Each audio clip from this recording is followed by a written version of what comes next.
Andaj transmetohet se njëri prej dietarëve i ka thonë një nxënësit vet: nëse je duke ecë në për rrugë edhe të ngarendin disa qenë, si do të shpëtosh mas miri për ati qeni, për shembull? Këtu e keni shtëpi, e din pronarin e qenit ngarendën. Sa herë që kalon të kjo shtëpi, qenit ngarendën.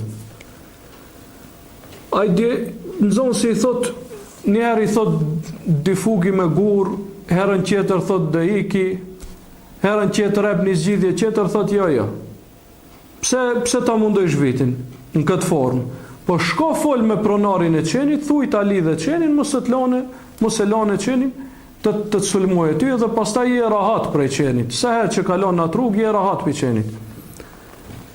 Andaj i thot, lutë Allahun që ta lidhe shejtanin kundër teje. Lutë Allahun pra që të mbrojë prej shejtanit. E mos u mundo vetë ta luftoj shejtanin. Kjo është mënyra më e lehtë.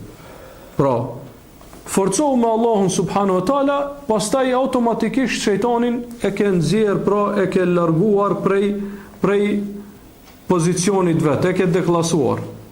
Mos u mundo që vet të mbështetesh në aftësinë tënde, por lutë Allahun subhanahu wa taala që ai të ndihmojë.